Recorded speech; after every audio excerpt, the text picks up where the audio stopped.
Online number one for urban and Caribbean music. We are live in the building. Saucy and friends in the morning. Rockstone Triz, Miss Tony B. Knowing, and your girl Miss Hot Sizzling Sauce.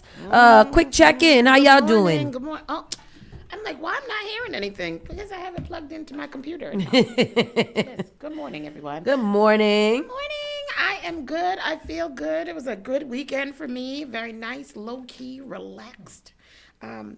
And so I'm here and I'm feeling good. You know, it's T minus right now for us. It is time. We've got 15 days. 15 days until take off. And so I'm super excited. I was like, why is it so silent? Hey, put that phone down. You need your energy. I'm working. Everybody, face talk. We're doing a check-in. Check-in, buddy. Good morning. Check-in. Good morning. All right. Yeah. It's Monday, and so we are here today. Today is a good day. How was your weekend, Triz? Tell us about Zest in the Name of Love. I'm so sorry that I missed it. I even had my outfit. I had it laid out like it was the first day of school. Good morning. How y'all doing out there? Welcome. I'm good, man. The weekend was a nice weekend. It was a nice weekend, even though it snowed. It was a nice chill weekend for me. Friday night, went out with the fellas, and it was a nice time. You didn't went out with the fellas? Wasn't it your party? It was outside. But we threw a party. We threw a party. You know what I mean? Shout out to Walk Them. Shout out to Specialists. The whole team, Rodwin, Father Easy, you know what I mean? We were inside of Aspires. Yes, oh, Rodwin. Wow. Rodwin, real Bijan name. That's a real Bijan name. Sure is. And we were inside of Aspires. Shout out to Q Major. Shout out to Gaza Doll. Shout out to DJ Six. We were inside there. We had a good time. Everybody came out to have a good time, straight up. And we partied. It wasn't a pack, but it was a good crowd. No, I like that. Sometimes it's not quantity, it is quality. Absolutely. And as long as you are having a good time, and I'm sure the music was really, really good with the lineup nice. That you guys had. Were people in there pink and white and red? The pink, white, red, complicated, and everything. Oh my goodness, that sounds like a time. And then what did you do Saturday? Sunday, anything? Yesterday went inside of Fort Hill. Each and every Sunday, it's all about nice the game? Sundays. Yeah, Super Bowl. Yes. We had a Super Bowl party yesterday. And then after the halftime, the TVs blacked out. All 10 of them. Oh no. Couldn't get none of them to work. All That's 10? terrible. That So sounds we had like people at the Super Bowl party on their phone, but they still vibed out. Everybody was there. We had a good time. I've seen that a lot. I've seen people watch many games in many weird places all the time. Especially if there's like big games on, you will be in the middle of a party and a man will be set up with his little phone and it'll be 5 or 10 men around them watching this game, whatever it is. Well, that's good. It sounds like you had a good weekend. My weekend was pretty good. I literally laid down. Friday, I picked up Noah from school at 1 o'clock and I was like, we're going to stay home today. And I got into my bed at 3 o'clock. Did not get out of my bed until around, what time did I get out of my bed? 1 o'clock. 12:30 the next day. I was in bed laying down. My child woke up at 7:30 on Saturday, and the dog woke up at 8 o'clock on Sunday. And I said, "Oh, it's not in my cards to ever sleep. It's not in your DNA." Nope. And then, so then Saturday night, same thing. We went to breakfast on Saturday, and I came home from breakfast and got right back in my bed at 3 o'clock. I stayed in my bed all day yesterday. That was a good breakfast. It was a good breakfast, and I finished that breakfast yesterday morning. So, and then yesterday we went to the soft opening of Sorrel and Lime. So excited. So it was so, I felt like grown up at a lounge. And so that Sorrel and Lime, I'm not quite sure of the address, but it's right up there, Blue Hill Ave. Really, really nice place. Shout out to KP, Marlon, and KP, Marlon, and Kelton. Nope. Friend. Shout out to the owners of the establishment. Yeah. Yes. Well, that's what I was. Yes. Shout out to Clayton. them. Clayton. To them.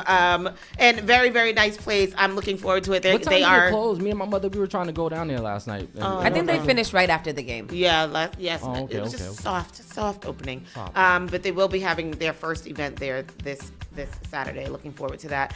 So yeah, it was a really, really nice weekend for me. Weather-wise, it wasn't bad. We did get some snow, but the snow wasn't horrendous. It was a lot that came down, but it wasn't bad. It was very nice and it was light. It was a little bit a lot. It was a lot. It was a lot. It was it like was 3-4 inches of snow. But it was light. Like when I went to go clean off my car, it wasn't no hassle to clean off the car. You just Light and fluffy. brush it off, which was nice. So that means that the weather wasn't too cold this weekend either, because it was frozen and gotten hard. But it was nice. I mean, my weekend was good. I have no complaints. I feel good. Me too. I had a great weekend. It was a little bit on the slow side, which I fully appreciate. I really appreciate when there's not a lot going on in the weekend, because I feel, it's not that I feel like I want to go, but I just feel, I want to know why there's so many gummy bears around here. I just threw away a lot, and don't know one here. Oh, I just picked up a lot off of the floor and everything. Like there was a party in here that we weren't privy to. Anyhow, but yeah, so good weekend, and we are back, Saucy and Friends. It is Monday. It is February 10th. This February is. February didn't play around. Speaking Yeah, of February, what's not playing around is Bloom on the Ave. Remember, new affordable commercial space in Mattapan. You have to apply now. You can go to bloomontheave.com. This is for commercial rentals, commercial ownership space. So if you're a small business and you are looking to open a brick and mortar and you want to actually own the space and not pay rent, you want to just pay your low mortgage and take in that asset, then you have 4 more days. It ends on February 14th for your time to apply. There's a 732 foot space and a 1,041 square foot space. So go and apply. That's Bloom on the Ave. And don't forget about Memento on Talbot. Those lottery slots are now open. The application is all open. Go and apply, people. Go and apply. And I didn't do anything other than what Tony did, I believe, right? It was a pretty low-key weekend. Yeah, low-key. Yeah. Very nice. Me and Pastor Troy went to Top Mix, I believe it was. I don't know. But that place right there is a very what is it called? Whatchamacallit? Not, underrated. Mm-hmm. A very underrated place. The one on East Cottage, not the one that they just had all the problems with the other day. But the other one down in Roxbury, just a very quaint and beautiful, well-decorated. Food is great, hot and wonderful. Service is spectacular. Shout out to Top Mix over there in Roxbury. Like it's in the back of my house down there where Ronnie used to live at the end of Ronnie Street. Burrell Street. Yes, Burrell yeah, and Norfolk. Is it Norfolk or East Cottage? I don't know. I think it's Norfolk. One of them back there. Go down there. You support. If y'all looking for a nice little place to get some nice little food and stuff like that, they are not paying me for advertisement, but I had such a nice time there just doing nothing. Their playlist always goes hard. Whether it be R&B, I don't even know what day, but they had like a full soca and dance hall playlist playing the whole entire time. It was so dope. And it wasn't like, foo-foo soca, like palans and blah, blah, blah. It was like real old school soca vibes and stuff like that. So I like places like that cater to the masses. Yes, I like these. That's nice. That is nice. That sounds nice. So it was a very great weekend.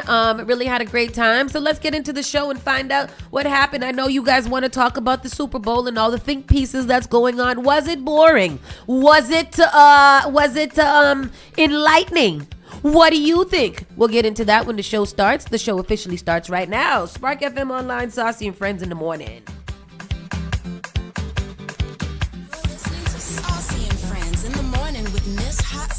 Miss Tony and Rockstone Triz. Join us on Facebook and Instagram at sparkfmonline.com.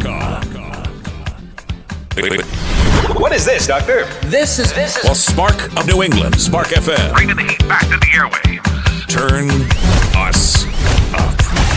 all right. Let's take a look.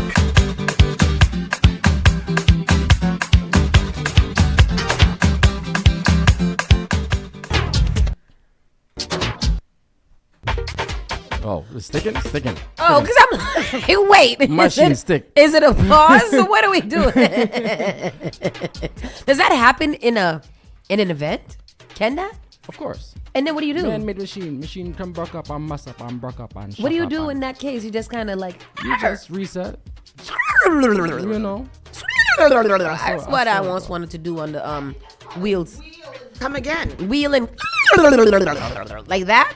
Yeah. See what I did? I can do that. Anytime you guys want to wheel and come again, just holler at me and I will get you up and going. Today is February the 10th. February 10th.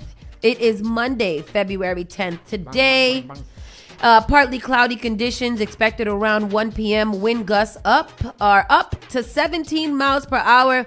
Right now it's 28 degrees, but it can go up to 34 today.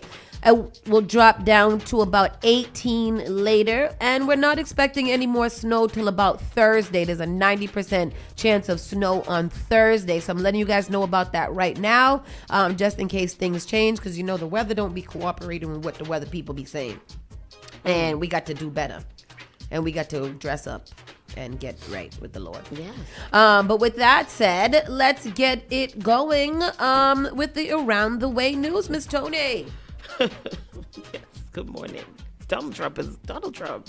Woo. He's a class act. A class act. Boy, money can't buy you class. I've learned that so much over the past week. It's crazy. He's such a hood rat. That's what he is. He's a real hood booger. And maybe that's what money gets you, is to affords you the right to act like a... He act like he grew up in in the slums of South Boston and have a chip on his shoulder growing up. Like he's just such an immature buffoon. So immature. It's so ridiculous. Anyhow, the snow to be a part of 3 storms in the forecast for this week. That's right, people. 3 storms are in the forecast for this week. Get it ready for more snow. This will be one of the busiest weeks of weather in quite some time in Boston, Massachusetts. There are 3 storms coming in the next 7 days. What is going on? Essentially, we have a very active jet stream coming off the Pacific Ocean with storm after storm slamming into California. And as luck would have it, Massachusetts is in the direct line of fire of the other end of the pattern. And here's a look at the week ahead. Massachusetts snowstorm number 1 will be Tuesday night into Wednesday morning. It will be all snow. This one will not be a direct hit because the track is a bit too far south. Therefore, it will be fringed with some light snow for southmost New England. Much like our last few storms, this one will be another quick mover. Then snowstorm number 2, the second snowstorm for Boston and Massachusetts, will start early Thursday morning in the pre-dawn hours and last through Thursday afternoon. And then the third storm, storm number 3, will start late Saturday and run through early Monday from Saturday to Monday. So all day Sunday, it's going to be snowing. Nice. And that one's set to be a wintry mix. Information on this one is a bit limited given how far away it is at this time. So it hopefully it dies down and it ends up being like how it was on, when was the snow day? Friday? That it was supposed to snow and it did snow like 12 I know when seconds. they canceled all the schools and all the other districts. Yeah, that was wild. But it looks like there may not be any snow. Maybe, I don't know, someday this week there may be a snow day for the children. What else? I have to find that to throw that into the news. Gun fired inside of a Boston police station. Remember that lady? There was a video of that lady who went in there and was wreaking havoc and shooting all the guns. I remember what happened to her. I don't know. I hope she went to jail because they was very scared of her. If she Yeah. was black, we would have knew what happened to her. A gun was accidentally discharged inside a Boston police station Saturday night, the department confirmed. The incident happened inside the A1 Boston police station, which is located at 40 Sudbury Street around 11:45 p.m. That's the one that's downtown by Charlestown. The A1 station covers downtown Boston and Charlestown. No one was injured. Police did not release any additional information about the incident. Moran declined to say who the gun belonged to or how it was discharged. 7 News reported that the gun was accidentally fired by a Boston police officer. And I believe that it was too. I'm trying to see if I could find more on it. I think it was. They're not going to say nothing about what happened on that. They ain't going to give us no. Have y'all seen the video that's going viral of the guy that shot himself? No. Okay, I'm gonna see if I can find the video. But What yeah, did you do that for? I don't know. He's just, yeah. That's stupid. Yeah, that is stupid. 1 second. I have to pop something in real quick so I don't forget. I'm sorry. What happened? I thought I was going to die. A woman says she was attacked by men in a Boston alleyway, and I watched this. I watched this story last night, holding my chest. I saw it came across my TikTok timeline, but I think I was going to find something else, so I couldn't watch it. Can we play that? Yes. Yes, we can. put it in So police are still searching for 2 men after reportedly attacking a woman in an alleyway in Boston's Beacon Hill neighborhood Friday night. Brenna Martinez, a Beacon Hill resident, walked to JP Licks off of Charles Street Friday night. First of all, I didn't even know that there was a JP Licks downtown anywhere. Did you know that? Where is it? Somewhere downtown by Charles Yeah, Street. there's one on Newberry Street. I knew that. No, this is downtown. Oh, Like, that's Ben and Jerry's. yeah, this is Charles Street. Where's over Ben there and Jerry's over there? So close to where Ann lives. Charles Street. On her way back from the West Cedar Street The one apartment. that's over here in South Bay is what? That's Ben and Jerry's or JP Licks? JP Licks. Okay. So this is where she was going, to JP Licks. Yeah. Okay. She went through Putnam Ave Private Way. I turned around and I was surprised to see 2 men, Martinez said. Did you find the story? It's in that same thing at the bottom. Oh, okay. So she says that I turned around and I was surprised to see 2 men. She said she stepped to the side to let them pass, but the men attacked her. He started to put his arms around me, she continued. I fully thought he was going to try to push me to the ground, to rape me, to stab me. I screamed like I have never screamed I know before. that, right? I know that. Scream, girl. I would just be belligerent. She claimed the 2 men ran after she screamed. Martinez sprinted across the Charles Street to the JP Licks, where bystanders called police. Oh, them videos coming up here now. Okay. Here goes El Clipiando for El Pipiando. No. So nervous. There you go. This is terrible. Daniel Coates, 2 men attacked her Friday night. And that woman tells me she was just enjoying her Friday night and decided to go grab some ice cream. And on her way back to her apartment, she noticed that 2 men were following her down this alley. And moments later, they attacked. I was just attacked by 2 men in Boston, Massachusetts. Brenna Martinez took to TikTok moments after she says she was assaulted by 2 men. And if you are in Boston tonight, please be careful. An emotional warning to women in the Beacon Hill neighborhood she always thought was safe until this Friday night when she decided to head to JP Licks.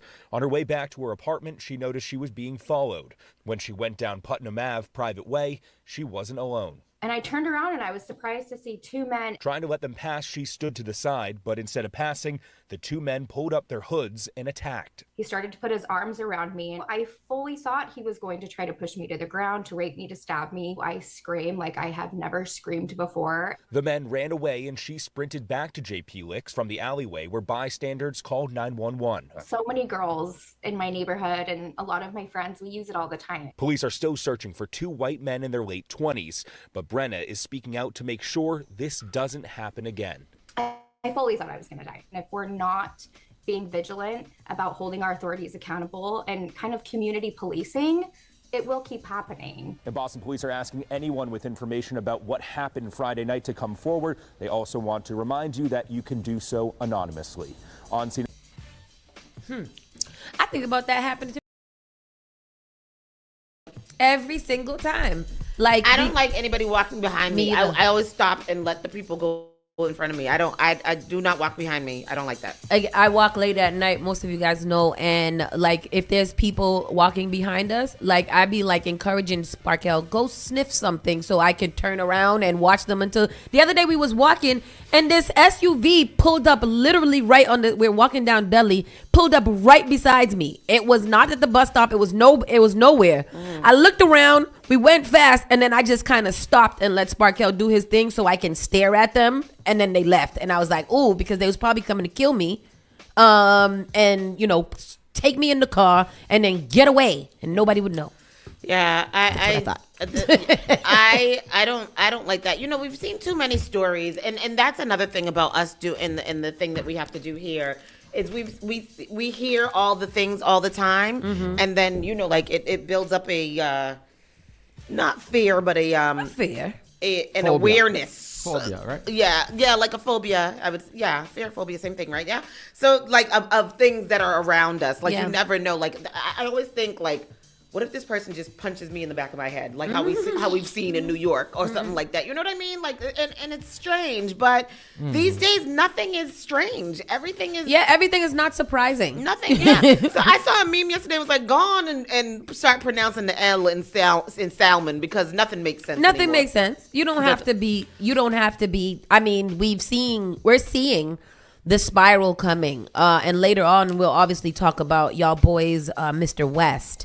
So we'll get into the craziness a little bit later. Boy, I tell you. Oh man. I mean, that's Ciao. a whole. That's a whole nother thing. That's a whole nother thing, boy. So this girl here, everybody be aware of your surroundings. Like really, there's lots of warning. Don't be walking around with your earpods in your ears all loud. You know them earpods is all fancy now. I literally only do one AirPod. Yeah, because they're what are they? Environment canceling. You can't hear nothing else that's going on around you except for what's in it. No. You got to be more aware because there's a lot of crazy. I hate when my phone does this and like doesn't disconnect and then it writes down everything you're saying. Oh, yep. So weird when that happens. A Boston man was arrested for allegedly selling crack cocaine inside of lollipops. I saw this over. Me too. That's horrible. Shout out to Dee Dee for sending me this story. At about 11 a.m. on Thursday, officers assigned to the drug control units of District C6 in South Boston, Jamaica Plain, and downtown arrested Gordon Robinson, 52, of Mattapan on drug trafficking offenses. Officers were conducting a drug investigation and execution of search warrants in the area of 1208 Morton Street. Officers observed the suspect exit the building and proceed to walk towards Old Morton Street. Where Old Morton is? It's up there. Up there. Yep. Officers were able to stop the suspect. I'm sorry. Excuse me. Morton Street is split up between old and new. Mm-hmm. No, there's Morton Street, and then off of Morton Street, there's Old Morton Street. Really? Yeah. Oh. Officers were able to stop the suspect and advise him that they had a search warrant for his body. Officers recovered the 5 multicolored lollipops, with each one holding pieces of crack cocaine inside the wrapper. Get a little extra with your lollipop, boy. I tell you, back in my day. And they're tiny. They're dum-dums that he was using. Not even blow pops, so that is tiny. Officers executed a search warrant. Is that how much crack you need? Just a little bit? Just a little fingertip worth? I don't know, because the lollipop was in there, too. So it's a teeny tiny amount that he was giving. Was he giving samples? Probably fentanyl. Because you only need a little bit of fentanyl. Executed a second search warrant at 1208 Morton Street and discovered numerous lollipops with crack cocaine inside the wrapper. Officers also seized 34 plastic bags of crack cocaine, 2 large plastic bags of marijuana, multiple scales, a black electronic stun gun, and about $4,134 in U.S. currency. The drugs were later weighed and determined to be 344 grams of crack cocaine and 452 grams of marijuana. No. Let me ask. So I know that for lots of years, the police have been collecting these things and whatever. What do they do? Like, is there a shelf life of the evidence that you receive, like the cracks and the stun guns and stuff like that? They are supposed to. Do they burn them? Dispose of them. Yeah. How? Remember we watched Mayor Adams go to like a landfill or something, and like he poured all the drugs in the landfill and they just put it in the incinerator. I don't remember that. Mm-hmm. But you can't stay near it when it's incinerating because you get high. It said that it doesn't release the fumes. They said it don't release the fumes. So this is for any of the drugs, like crack and weed? That's what they did. When they busted all the dispensaries? Yeah. Yeah, that's what they did. What I know is that they leave it in the evidence locker, and then somebody goes and they sign it out, and they use it for when they have to go on a heist or something. And then they be like, let us use them drugs for a little bit. Don't worry.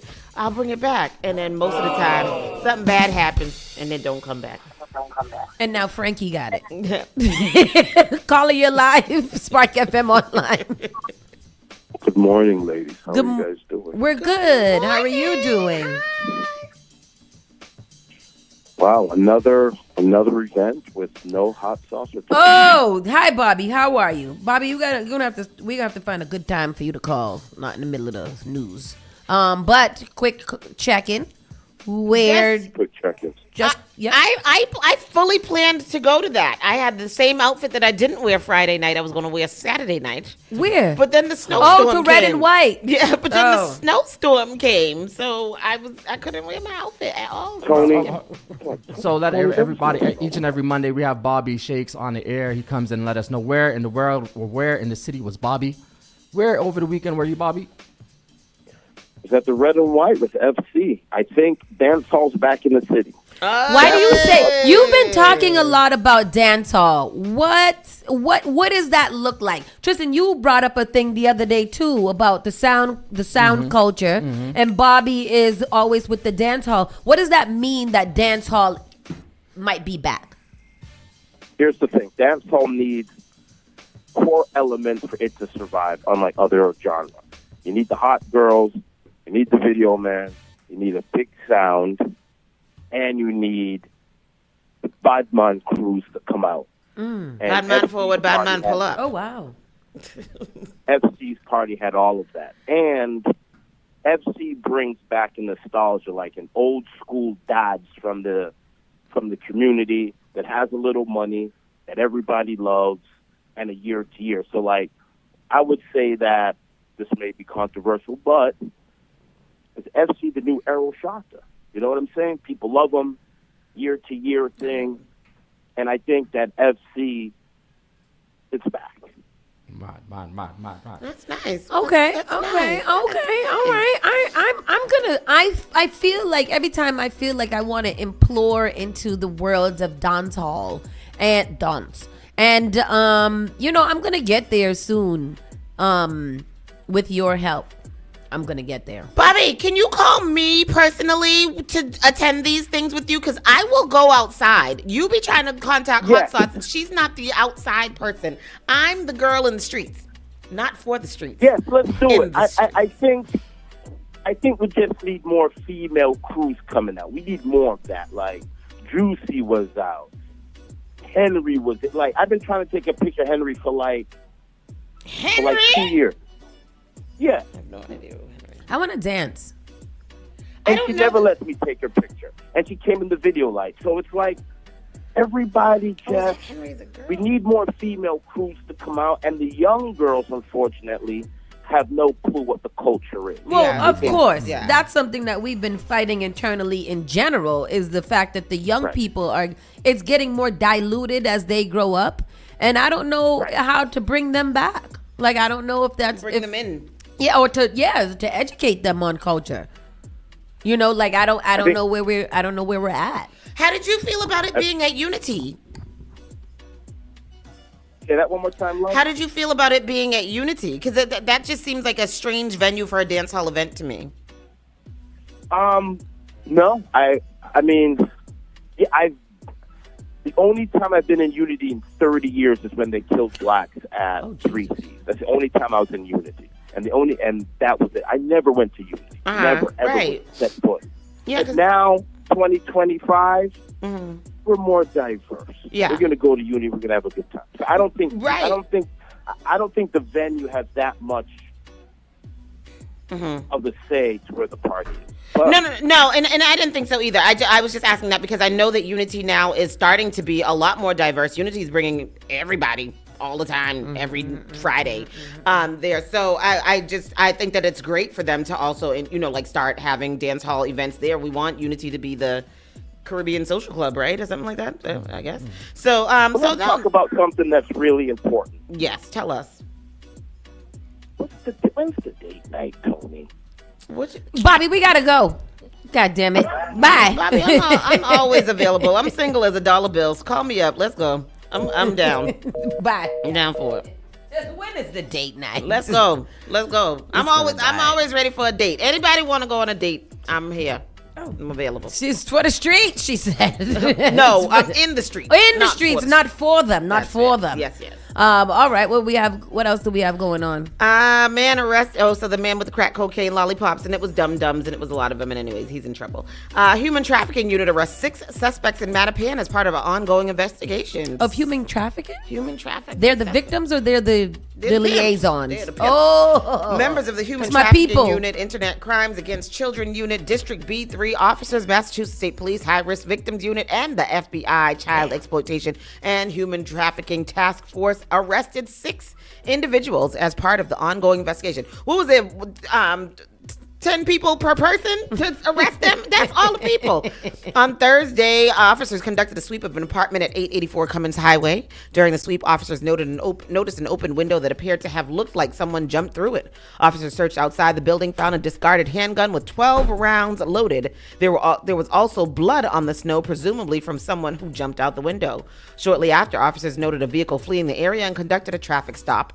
The operator of the vehicle, 42-year-old Jamel Spurrell of Boston, did not have an active license and was placed under arrest. The passenger of the vehicle appeared to have injuries consistent with that of someone jumping out the window.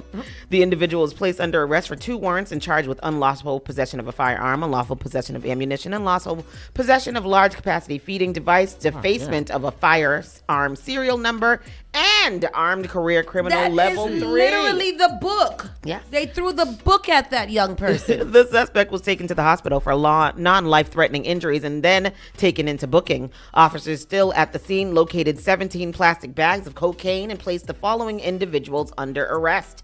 A 15-year-old juvenile male charged with unlawful possession of ammunition. Betzabelitz Maria. These are all the pimps? 16 and 17 years old? Well, there's only one juvenile. Oh. But Betzabeliz Rivera, 31 of Mattapan, had an active warrant for possession of Class B. Amari Guzman, 32 of Mattapan, had an active warrant for unarmed burglary. And Charles Griffin, 29 of Mattapan, had an active warrant for shoplifting. This is a developing story. What does that have to do with human trafficking? I know. Nothing. Like what? They seemed like they was just trafficking cocaine. Maybe they were trafficking each other. Self-trafficked. Self-pimpage. Can you be your own pimp? Yes, it's called a gigolo. Can I be a pimp-ho? Yes. Okay. Yes, you can. All right. South Station is experiencing delays following a train derailment. Delays are underway at South Station. The trains are still derailing. And this one was pretty bad yesterday. And you know it's not my boy's fault. It is not his. It's y'all conductors and stuff. I'm casting blame because he's doing his job. During delays underway at South Station after a derailed train derailed off the tracks. According to Keola's commuter rails, the rear part of the commuter trail coming from Providence experienced a slow-speed upright derailment as it pulled into the station. The train was carrying approximately 130 passengers with no injuries reported. As of now, trains have begun to departing an hour behind schedule. There was also a Green Line derailment last night too that seemed like it was pretty bad. One Green Line train stopped and the other one couldn't stop in time and it crashed into the first one. I was seeing that on the news last night. I don't know why. I thought that was this story. Former Massachusetts senator sentenced to prison for COVID-19 and COVID and tax fraud. 23 felonies he has been charged with. He was a former what? Massachusetts what? Senator. Who? His name is Dean A. Tran. Really? He was sentenced today in federal court in Boston for scheming to defraud the Massachusetts Department of Unemployment Assistance and collecting income that he failed to report to the IRS. So is this COVID, whatchamacallit? COVID, when when everybody was fired. PPD. Yeah, Yes. yeah. Yep. Tran, 48 of Fitchburg, was sentenced to by U.S. District Court Judge Dennis F. Saylor to 18 months in prison. Oh, damn. To be followed by 2 years of supervised release. Tran was also reported to pay $25,100 in restitution to the Massachusetts Department of Unemployment and $23,327 to the IRS, as well as $7,500 fine and a mandatory assessment of $2,300. That's a lot of dollars. What's the total he got to pay? And second of all, I feel like this is not a jailable crime. About $60,000 he has to pay back. Yeah, that's crazy. That I'm gonna get 18 whole months for doing some white collar bull crap. Yep, 18 months, 2 months of supervision, and you have to pay $60,000 back about. In September of 2024, Tran was convicted of 20 counts of wire fraud and 3 counts of filing false tax returns. Yeah. The defendant was indicted by the federal grand jury in November of 2023. I've seen him. Maybe it's me, but I don't feel like, I just feel like that's a crime that you get fined to and maybe house arrest or something, but I don't feel like the taxpayers should be paying for him to be in prison for stealing money. He is senator. They have to make an example out of him. Oh. He is senator. You of all people, sir, should know better. True. That's crazy. True. Last night I happened to be watching, I stayed on to Fox 25 after the game and watched a very interesting game called The Floor. Did y'all ever seen The Floor? I don't know what that is. It's hosted by our guy from 911 Lone Star, whatever his name, captain. And it was a very interesting game. And it's a pitcher game, so each person is an expert on a category, and then they're challenged by somebody else on the floor. And then the two of them go up and they show pictures of things in that category, and you have to name all of the things. Yo, I was winning last night. It was dope. So anyhow, check that out. And then I went into the news, and on the news, they had an exclusive interview with Karen Reed. I saw that. Yes. I saw that, but I didn't go watch it. Did you guys? I did watch it. I watched it, and I stayed on to the whole news broadcast because they did it in 3 parts, talking to her. And Karen Reed, there's definitely going to be a Netflix documentary made about her. Tell when me this why. is over. Tell us why. She's got a thing about her that, like, this story is very, very interesting because it's a white woman being charged with killing a white man, and they are going hard at her. Yeah. And she really, like, she's got a celebrity kind of presence thing going on.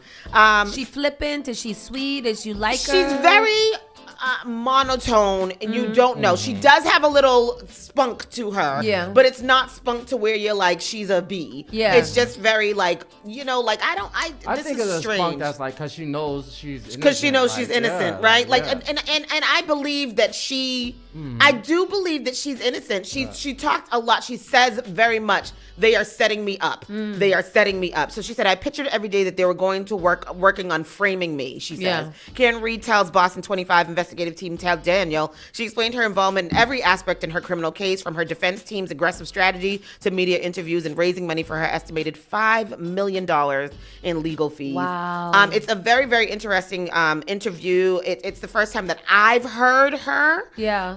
And so if you guys can check it out, Reed spent several hours over 2 days with Daniel, both with and without her attorneys present. Let's play this clip so we can play hear a few little bit of seconds it. Yep. To see what so she's saying. charged with second-degree murder of the January 29th, 2022 death of her then-boyfriend, Boston police officer John O'Keefe. LA-based lawyer Alan Jackson joined her 3 years to the date of John O'Keefe's death. How 3 much do you years? think about him?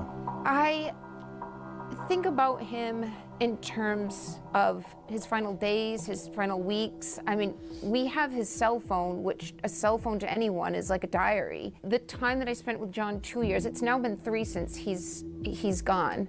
And I have very mixed feelings, you know, when I look back on John, because I see a lot of poor decisions that were all precursors to his death.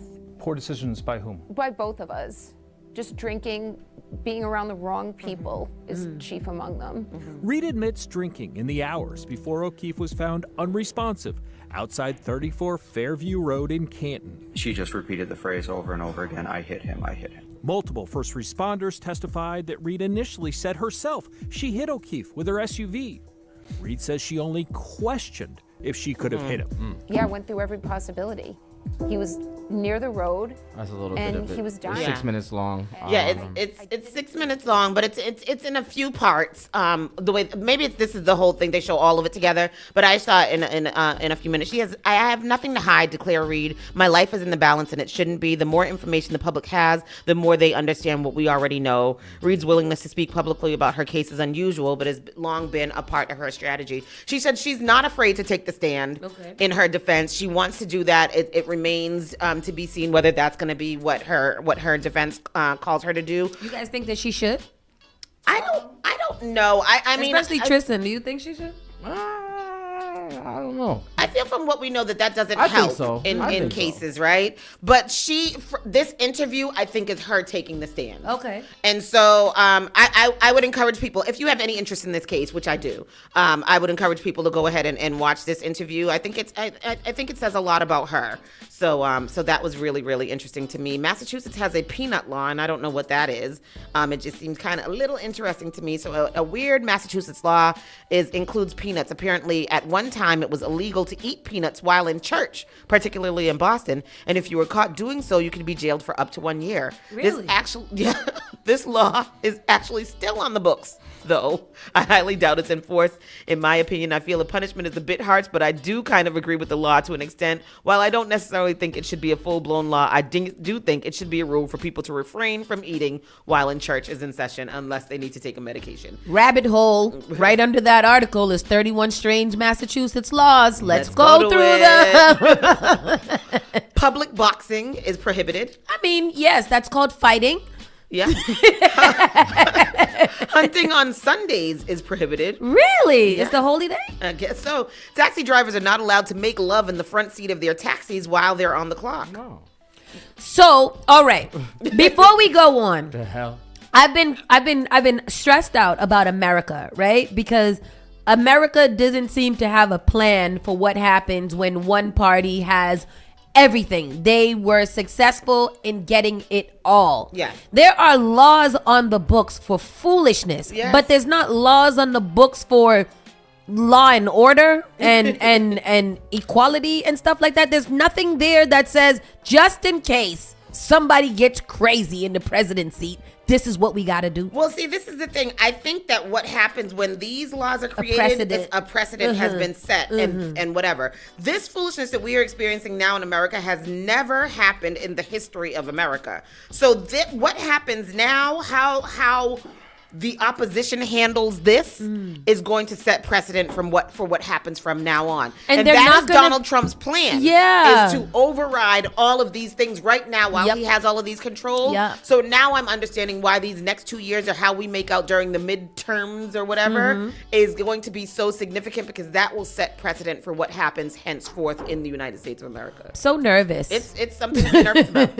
This thing though is wild. Taxi drivers can't make love in the front seat of their taxis while in the clock. So you can make love in the back seat, but not the front seat. While they're on the clock, but not in the front seat. Okay. Caller, you're live.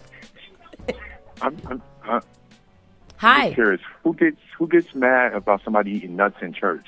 Yo, people with nut allergies. Could you, oh, that's why. That makes sense. Well, no, but now, this is from the 16th century, so it was just like disrespectful, probably. You know, because it smells. You're supposed to be reverent in the sanctuary. So why would it stop at peanuts instead of maybe because you got to crack open the peanuts and they make a mess. Peanut was the snack back then. But now, Chris, I would assume that it's because of the peanut allergies, and you can't even bring them in school. So I would see why you should not be cracking open a couple of peanuts in the church house with all of the allergics praising God. I wouldn't. You smart.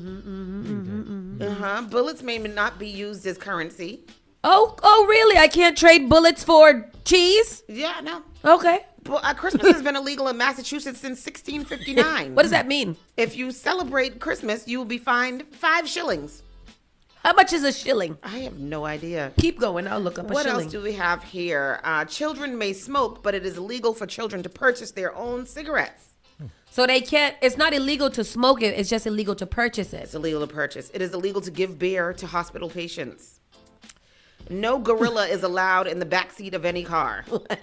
No gorilla is allowed in the backseat of any car. And I don't know, my computer froze. I can't tell you what the rest of them are, but I'm sure there's lots and lots of more foolishness. Because these are all, like you said, precedent. So somebody did it. Somebody was driving with their gorilla in the car. Yeah. Roosters may not go into bakeries. Oh, that's a good one. Defacing a milk carton is punishable by a $10 fine in Massachusetts. Oh. What else do we have? Snoring is prohibited unless all bedroom windows are closed and securely locked. That's a law. Yes. Okay. Tomatoes may not be used in the production of clam chowder. That is a law. That's a law. That's on law. the bill. Yes. Somebody signed a bill and took it to legislation to make it a law. Goatees are illegal unless you obtain and pay for a license to wear your goatee in public. You should be concerned. Had to look at Tristan. Is that true? What did you say? It's illegal unless you pay and register your goatee? Yes. Here's one for you, Sauce. At a wake, mourners may not eat any more than 3 sandwiches. Oh no, I'm gonna eat them all. Right. So if don't invite Sauce. No. Especially you got them nice sandwiches from Shaw's or BJ's. Boy, I tell you, I'm gonna eat 11. Shit, how many did you have at that party? About 7. About 7 or 8. And it brought one home, I think. 2 home. Dogs are forbidden from riding in the ambulances. I can't go on. A woman may not be on top during sexual activities. I knew it. It's the law. It is the law. It is the law. Don't ask me. It's illegal. It's illegal. I don't. All right. I'm telling. No. You asked me to do what? Citizens arrest. Citizens arrest. And then this news that I thought was pretty cool, and this will segue into the national news. What's happening here? The Taino tribe of the Caribbean, once believed extinct, is making a comeback in Connecticut. Finally. And shout out to my good friend Jess, who is a Taina, and her sister Jennifer. It's been 514 years since Taino people, one of the major indigenous groups in the pre-Columbian Caribbean, first rebelled against the Spanish conquistadors. By that time, the Spanish had spent nearly 20 years enslaving the populations of Cuba, Jamaica, Puerto Rico, and more. The Taino were the first people Christopher Columbus encountered when he sailed to the Americas in 1492. Oh, so it was already discovered. There were people here There was when he discovered it? That's crazy. By the middle of the 16th century, European colonizers claimed that 90% of the Taino tribe had been wiped out due to enslavement, war, and disease. That sounds about right. Yeah, by 1787, a Spanish census in the Caribbean islands, including Puerto Rico, reported just 2,300 Tainos. The next census in the 1802 reported zero Tainos. According to the Spanish, the Taino tribe, which had called the Caribbean home for thousands of years, was considered extinct. However, 4 words and 14 letters embroidered on the side of Eddie Cuevas' camouflage cap says otherwise. We are still here. Okay. Cuevas, part of the Taino resurgence movement through U.S., leans over his workstation in Waterbury, Connecticut, putting the finishing touches on an earring he made. So you guys can go ahead and read about the Tainos making a comeback in Connecticut. Don't call it a comeback. Sorry. Yeah, right, exactly. This movement has gained momentum in Connecticut with artists like Cuevas and organizations such as the Afro-Caribbean Cultural Center in Waterbury, working to highlight and preserve Taino culture in the state. Where is Waterbury? Waterbury, Connecticut. How far away? Let me see.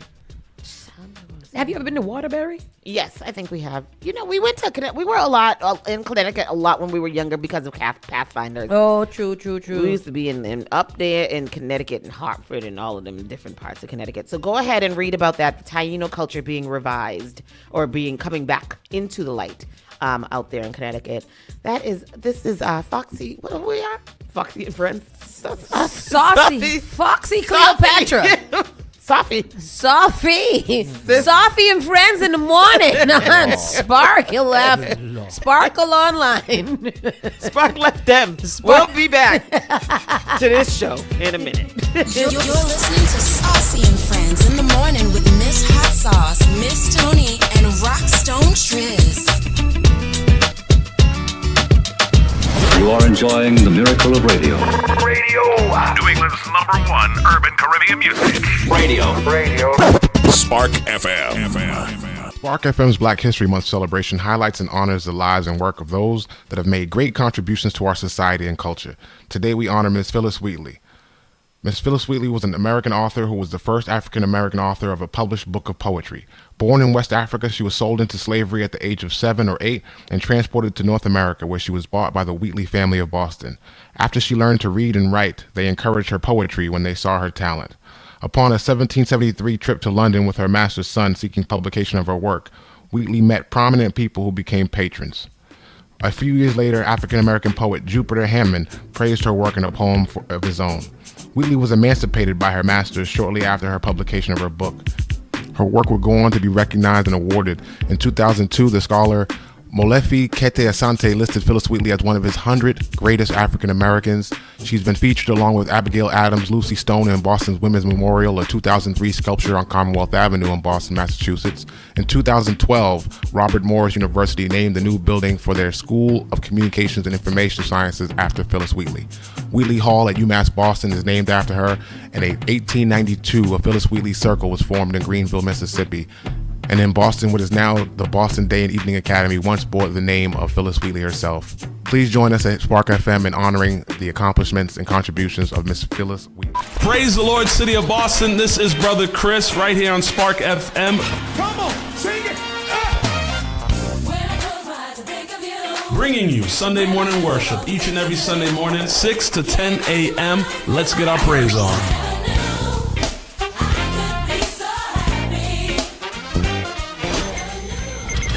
We all make choices about alcohol. Kids make choices whether to drink or not. Bye, Dad. Remember, I'm going to Alex's party tonight and sleeping over. Hey, remind me about that party again? And adults make choices whether to talk about it. That's true of parents and every other trusted adult in a kid's life. Kids want to know our expectations, and they want honest answers in everyday conversations. So talk with your kids and help lead them on a positive path, because when you talk, they hear you. Learn more at underagedrinking.samhsa.gov. Advertise your business, brand, or music on Spark FM. Contact us at sparkfmonline.com for more information.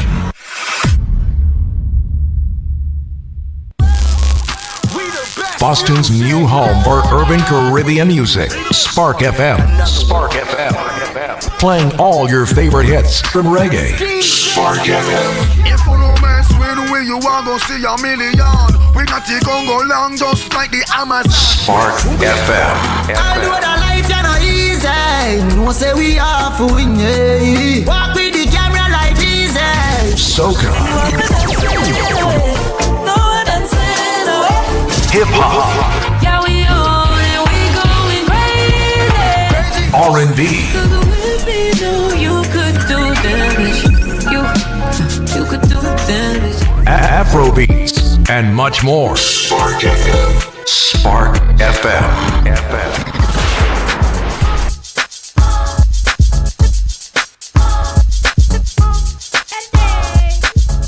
Spark FM Online, #1 for urban and Caribbean music. We are back in the building.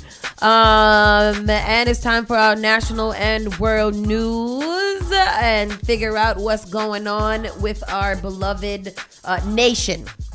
The nation in which we come reside. I'm sorry. I'm working off an iPad today, so I don't know what to do with myself. So did you guys know, fun fact, the first artist to design the Super Bowl logo and theme is a black woman? Black woman. I didn't know that until I read that just now. I didn't know that. Big shout out to her. For the first time in history, the NFL has collaborated with the local artist to create the official Super Bowl logo. Queen Taj Williams is making history as the first artist in NFL history to on a collaboration on the 2025 Super Bowl logo. This isn't just about design, it's about celebrating Black excellence and honoring a rich cultural legacy. As a proud member of the Golden Eagles tribe, Taj infused her work with the vibrant spirit of Black masking, a centuries-old tradition that embodies community, resilience, and the enduring power of Black culture. Her intricate beadwork stands as a stunning testament to the ingenuity of Black creatives, now gracing the global stage for all to see. Join us in celebrating this groundbreaking moment of Black excellence and creative brilliance. Shout out to that little baby girl, because she did that. Good for her. That's good. awesome. Yeah, they said that this Super Bowl probably was one of the blackest Super Bowls that we've had in a long time. Despite the controversy with them removing the end racism out of the So the tell us about end that a little zone. bit. So since 2020 in the end zone, it has been end racism has been written in the end zone. And I guess just over the weekend or on Friday, it was what is it called? It was decided that they would change that to something else, and there was a lot of NFL removes end racism from Super Bowl end zones and replaces it. At his annual Super Bowl news conference on last Monday, NFL Commissioner Roger Goodell reaffirmed the league's commitment to diversity and inclusion efforts, stating that such initiatives would continue despite a shifting corporate climate. But some have questioned why the league has decided to remove the phrase "end racism" in its end zones. Instead, the end zone on Sunday will display "Choose Love," and I did look out for that, and I did see it. It'll mark the first time since February of 2021 that end racism will not appear during a Super Bowl. The Athletic report. I guess my problem with the choose love, I feel like love is I think people have a different definition of what love is. Yeah. And you can't really say choose love, because I could be a racist choosing to love my white counterparts, and I'm choosing that. Or a racist choosing to love your Black counterparts. Yeah. And so end racism is a pretty much bold statement. There's not too much interpretation that you can take from that, but choose love can mean literally anything. Yeah. It takes away from the actual, whatever. I like the way that they worded this here, though, because they say that the decision comes with the news that the President Donald Trump's attendance from earlier this week, who indicated support for the Kansas City Chiefs, which is interesting, seeing as he hates Taylor Swift. The decision to change the slogan was announced earlier this week, according to two anonymous league sources who spoke to the outlet. The move comes as many corporations and institutions have scaled back diversity, equity, and inclusion DEI programs, a shift that follows the lead of Trump's controversial executive order. Goodell insisted at the news conference that the NFL remains committed to its diversity initiatives. And on the heels of that, I heard of a lot of people who were calling for a protest or a boycott of the Super Bowl yesterday. Because a lot of black people. Because they took out the end racism Because thing? they took out the end racism. So I was actually sent something by someone who was supporting that boycott. I feel like we also use the word boycott too loosely. Like, I feel like if we're gonna boycott, you can't just go online and be like, we're gonna boycott. I feel like there's organization that needs to be put into place where everybody understands and agrees with the reason why we are boycott. But just be like, hey, they took it out, we should boycott, let's boycott. Yeah. What? Yes, it's 2 minutes before. You can't, it's not effective. However, there was some boycott, there was a lot of activism going on. Before we get into the symbolism, all the symbolisms that was in this game, let's just get to the news. The Philadelphia Eagles are Super Bowl champions again after a dominant performance in a 40-20. Oh, they got some more points because at first I was very nervous. I was like, they still who? Oh, the Chiefs. The Chiefs, because at one point it was 22-0 and we were past the halftime mark. So I was kind of concerned. I know. So I did end up watching the rest of the game last night, and I was just like, I think I was watching it because I was so amazed that the Chiefs did not go to the Super Bowl. Yeah. I wanted them to come, and they came in like the last 6 minutes of the game. Oh, and they got excited after that? When they arrived. So the performance in a 40-22 win over the two-time defending champion Kansas City Chiefs. The win is the first for the quarterback coaching duo of Jalen Hurts and Nick Sirianni after they fell in Super Bowl, the other one, against the Chiefs with the loss. Kansas City falls short in its quest for the first three-peat in the Super Bowl era. Yeah. A brilliant night for the Eagles defense and an efficient, poised night from Hurts headlined Philadelphia's second Super Bowl title in franchise history. The Eagles held the Chiefs to a 225 total yards and forced 3 turnovers, including a second quarter Cooper DeJean interception that he returned for a touchdown. I hope I said that man's name right. Hurts, who was named Super Bowl MVP, finished the night with 17 of 22 for 221 yards through the air and 2 passing touchdowns. He also rushed for 72 yards, a new Super Bowl record for a quarter pounder.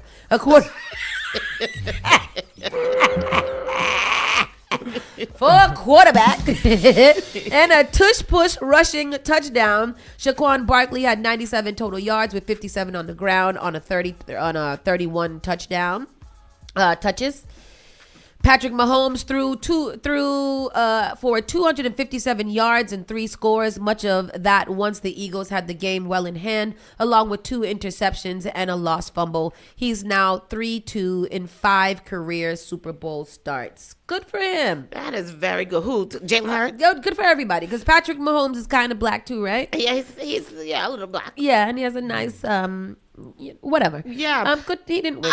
And shout out to Black Love last night, because Jalen Hurts kissed his black fiance. Another protest. Another protest. This is Black Love. Black Love. Shout out to that last night. She's a diva. She's a diva. She's cute. I like her. Good. So even in the game, all the protests and everything that was going on, there was an actual protest happening.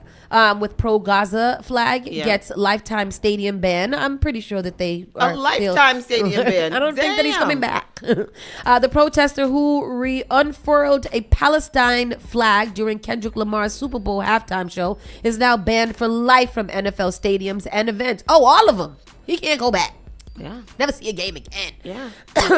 Footage on social media showed the man waving the flag while standing on top of a GNX car used by the rapper for his set. Oh, wow. During Sunday's showpiece game between the Kansas City Chiefs and the Philadelphia Eagles, he was then charged off stage and later tackled to the ground by security. That's what I always wanted to do. I wanted to get on the field, run to be tackled on the ground. The flag bore the words Gaza and Sudan written over the Palestinian flag.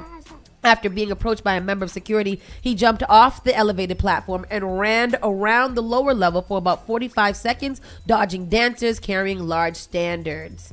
The man later tackled to the ground and carried off by several security guards. Some on social media suggested that the protester had been part of Lamar's performance before taking out the flag, though this was unclear. That's what I heard. New Orleans police are now determining whether the performer will face any charges. We commend security for quickly detaining the individual who displayed the flag and yada, yada, yada. Yep. We've seen it before, people protesting for other things. I think this is one of those protests that if you had the time, the platform, and the will to do, it was good too. You see it in the back there? Mm-hmm. He was okay. Was he dancing and stuff? He was on the car behind the crowd, like holding the flag. He did actually look like he was a part of the performance. Yeah, because he was dressed like them and everything. Yeah, and then he had a lot of clearance running through the field until they finally came and stopped him, which is he had a lot of time. Yeah, he's still going. He's still go. Oh, and there goes the security guard. I mean, it didn't not go with the performance. Yeah. So it didn't seem to bother anybody either. So good for, stand up for your rights. Yeah. And what you believe in. Yeah. Trump signs proclamation declaring in February, blah, blah, blah, blah, blah. Okay, so I guess we're getting into Trump. And Kendrick Lamar opened up his show saying, you picked the right time, but the wrong guy. And Donald Trump was in attendance. There's a couple of rundowns of what happened. Do you guys want to go into that before we get into Donald Trump news? Yeah, this Super Bowl. That's the news. Yeah. So let me find all of the things that I was reading, any of the think pieces. Lewis. There we go. DJ Sticks had a great question on him. So the great controversy about the halftime show. Mm-hmm. Many believe that it was a boring halftime show and it was the worst halftime show ever. Others believe that it was the greatest protest and symbolism that they've ever seen on such a big stage with so many things being taken into account. Yeah. Before we get into the different symbolisms, just to find out from you guys, how do you guys feel about the Super Bowl? About the halftime About the halftime show. I watched it last night. I watched it last night, but I actually had to go back and watch it this morning. Right. Yeah. To really kind of understand, because I watched it in a place where we were full of people. Yeah. So go tell me what you think. So I need to go back and rewatch it, and I started doing that before the show, but I didn't get to finish it. But I was watching intently last night and listening, and I saw a lot of symbolism that I was like, I see what you did there, and I'm happy that you did it, and in this place. So I did hear a lot of people talking about it was the worst, it was boring, and it's just like, because you guys are looking for a lot of fanfare instead of paying attention to what's going on. Yeah. You guys are looking for the distraction instead of seeing what we're supposed to see in that. Yeah. So I thought it was good. Okay. I thought he did a great job, and I enjoyed it, and I will be going back to watch it in my theater. But to see it better. But I thought it was really good. What about you, Tristan? Yeah, I haven't had a chance. I saw bits and pieces. Remember, like I told you, halfway through the halftime show, all the TVs blacked out. Oh yeah, that's crazy. Awful. That's rude. That's a setup. But what I did like was I did like Uncle Sam, Samuel Jackson. Right? Uncle Sam. I did like. What I saw, it looked very revolutionary. It looked like if he wasn't black, he did say that the revolution is about to be televised. Is what he said. Like I saw a lot of people online just upset about it, saying, "Oh, if Drake was there, everybody would have sang." But this is a complete difference, especially considering the climate of today's world, in politics and life and everyday life. The climate where we're at, Kendrick was absolutely necessary at this time. I think he's today's Tupac. He came on there. He represented. There were a few dancers that were from Boston on the stage. The redhead right next to him on the stage. He had red dyed hair. He is from the dance community here in Boston. I got that. I figured from Origination. From Origination. Okay, Mr. Bink. Origination. What do you call it? Dance. Alumni. Yeah. Oh, okay. Yeah, man. So I mean, I thought it was like. Yeah, if he was black, you would have been proud to be in that stadium at that time. Yeah. So some of the symbolisms that came, and if you are feeling in the opposite way, and you do, I've got a lot of commentary from both sides. Just to explain some of the symbolism, though, the biggest protest in this is one of these think pieces online. The biggest protest in Super Bowl history happened on the stage tonight, and folks screaming it's boring or trash because it went over their head. This what you didn't see. Then again, the message is blacks have always been here to entertain they who are not like us, so they aren't bored. They rather have Wayne up there high, who has backed Drake, the system, to push the agenda. The messages Kendrick just sent to America could not use Wayne. It even started with the American flag being built on the backs of black people. Before I mentioned how being cool in our culture has always been stolen, no matter how many people try to steal it, they not like us. Was not about the white people. It was about the people who control the media and labels who create divide. Okay, here goes. It started with Dead President's intro beat and flow bigger than hip hop. I'll put that video. They'll put it. First song, when I hear music, it makes me dance, squabble up. Puppet strings are music making us dance versus pay attention. Uncle Samuel L. Jackson started off with the rules of the game of historical white America. Then said, with a bunch of blacks hanging out the corner is too deep for the culture. Somebody gotta die, deduct a life, and create an environment to cancel each other out. The Squid Game start, which symbolized the rich killing the poor for entertainment. Imagine rappers beefing and killing and the media benefiting from their debts. The system allows Drake to push the sexy red to taint the culture and empowers him. The dancers in red, white, and blue represented the American flag, been dancing to the drums of the system, and we want entertainment and to be able to dance, then be educated. Talk about it. The main stage was a PlayStation Squid Games card, and the system is a game designed to keep us dancing in prison, which is why it was in a prison yard. I didn't really get that either until I read these things. Protecting black women like Serena Williams after disrespect from Drake, because remember, Drake had wanted to date her, and then he was being really annoying towards her and really disrespectful towards her at one point in earlier when they had rumors that they were dancing. So I didn't even understand the symbolism of her. I thought that they did date. I think that after something happened while they were dating. There was some mix up or some negativity surrounding that. Okay. So her being on the stage, everybody instantly got that Serena, he did that. Game over, TV off, been under their control, revolution. And once again, reminding the system of Drake and America, the plants, are not like us and can't infiltrate our culture. Drake been used to further sour the system and be a plant for the same system Malcolm X warned us from the music execs who own media and use it to divide us. This is bigger than rap, and women who feel disrespected should see it. People who were tired of being divided could see it. Notice the American flag divided. I didn't get that either until after I saw the American flag, but I didn't notice him standing in the middle with the divided flag, which was interesting. But most of all, those who didn't have a lens to see it just shows the system had worked, and you're the type it's been working on. Dude is the most creative genius, and they added on, and I'm not going to read all of these, but those are some of the biggest ones.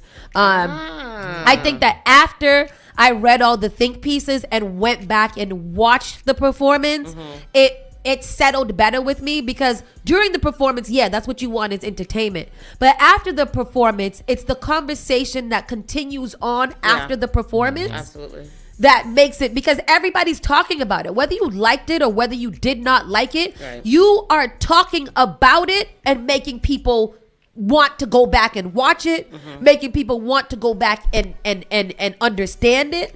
And it's now being like the background of everybody's thing. Like it was a protest. Can you send that to me, because I want to read that again when I watch it. And there was a lot more, but after that, after reading it, I was just like, people be like, oh, it's the Super Bowl stage, we want to be entertained. Wayne would have came out and he would have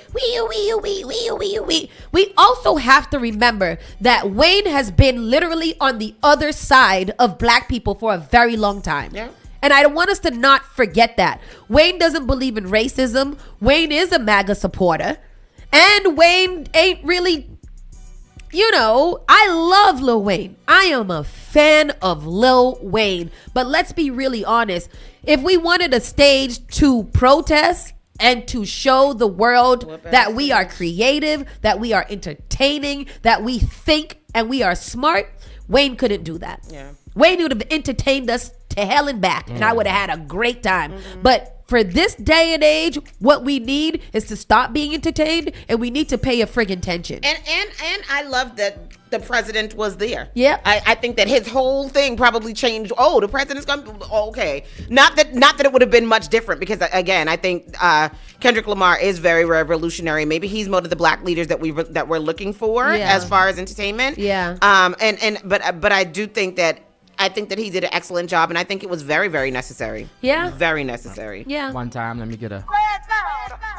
Yeah. I mean, that was. That's what it is. That's what it is. Whether you like it or not, it's over, and you're still talking about it. So. the A chain, because I was wondering what the A was minor. about. A minor.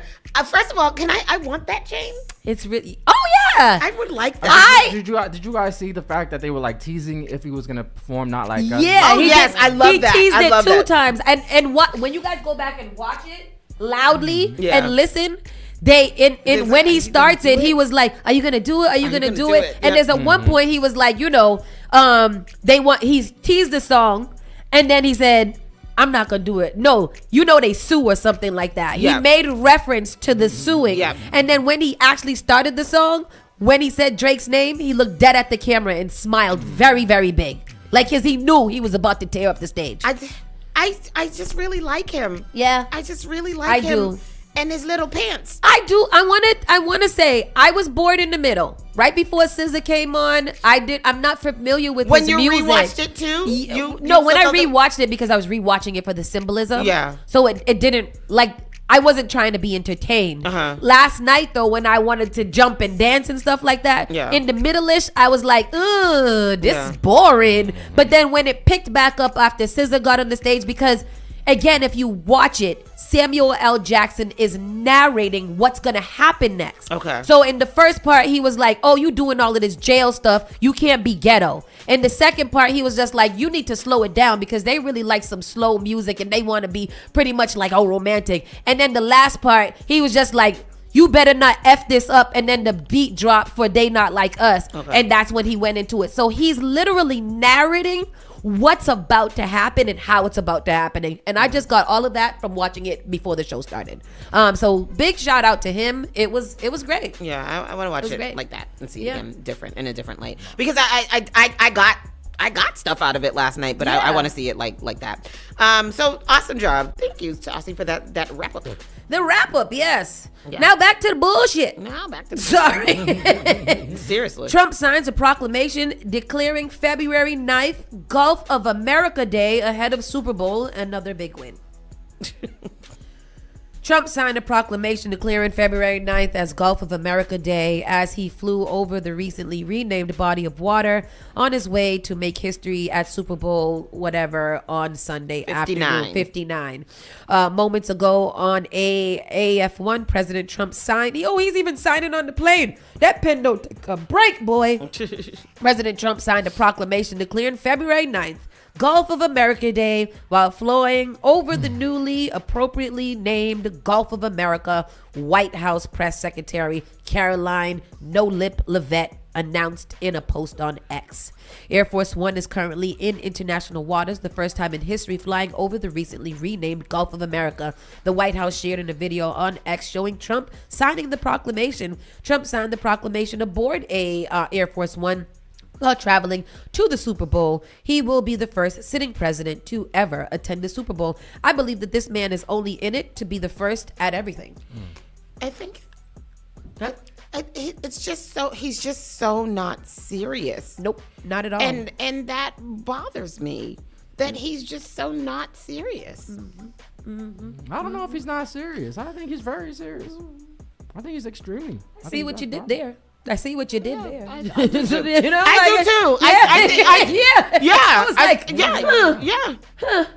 You might be right. Seriously, he's seriously not serious. Yeah, and that's a wild concept. He also says that he is now instructing the U.S. Treasury to stop minting new pennies. This is so wasteful. Donald Trump announced plans to put a stop to producing pennies, which cost more than their value to make. He says they cost about 2 cents to make, and they're only worth 1 cent. So he wants to put a stop to that. He also signed an executive order to put a stop to paper straws. And I said, okay.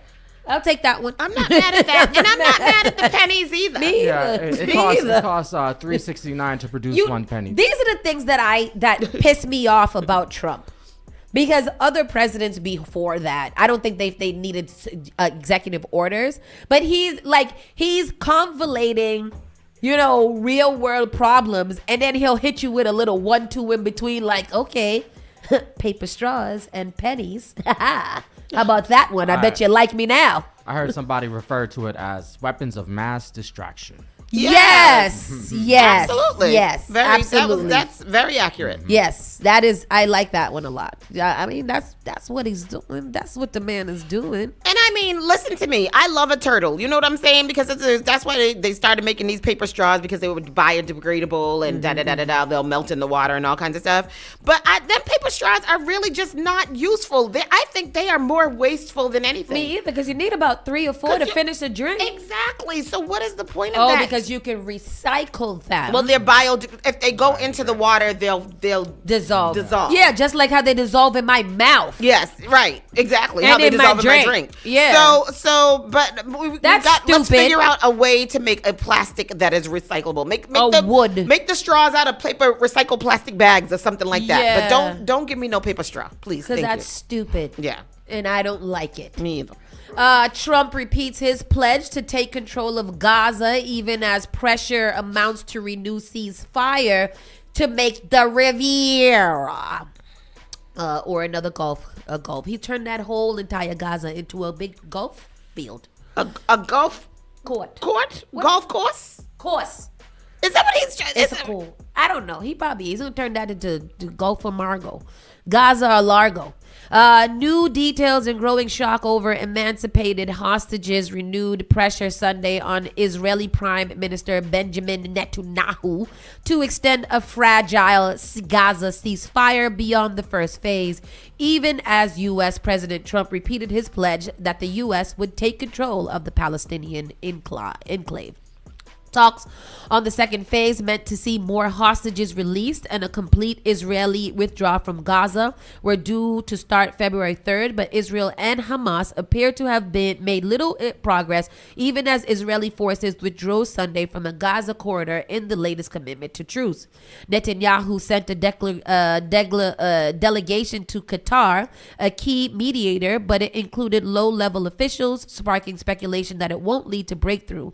Netanyahu, who returned after a U.S. visit to meet with Trump, is expected to convene security cabinet ministers on Tuesday.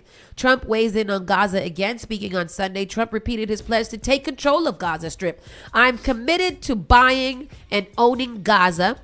As far as us rebuilding it, we may give it to other states in the Middle East to build sections of it. Other people may do it through auspices. But we're committed to owning it, taking it, and making sure the Hamas doesn't move back. There's nothing to move back into. The place is a demolition site. The remainder will be demolished, he told reporters on board Air Force One as he traveled to the Super Bowl. He was busy. Trump said Arab nations would agree to take in Palestinians after speaking with him, and insisted Palestinians would leave Gaza if they had a choice. They don't want to return to Gaza.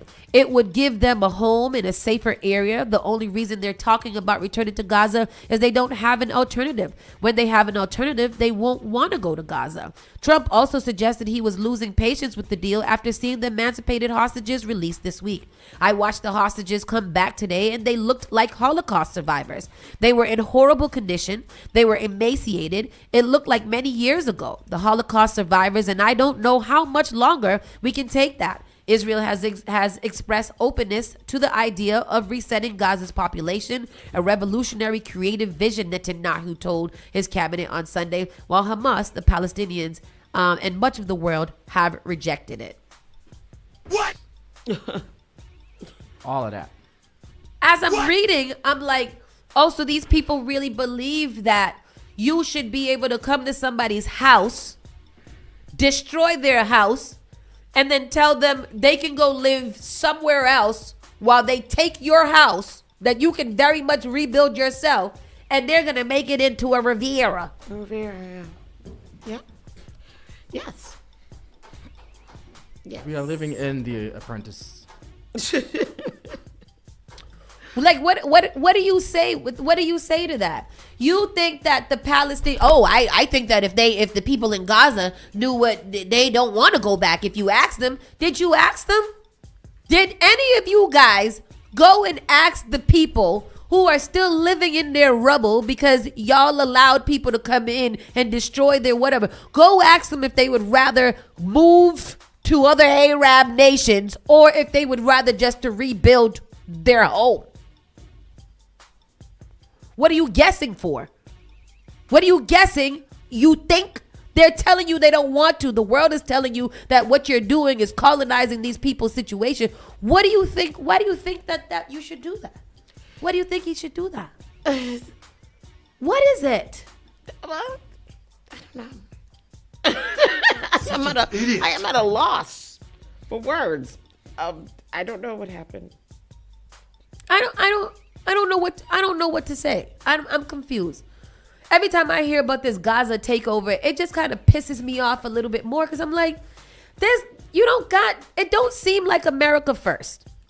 Number one, It doesn't seem like America first because you want to go over there and buy Gaza, rebuild Gaza instead of maybe helping to rebuild parts of Puerto Rico and the places that you already own. I don't even know. I think what you said, he wants to be the first at a lot of things, at everything that he can do. He wants to do better, outdo everybody.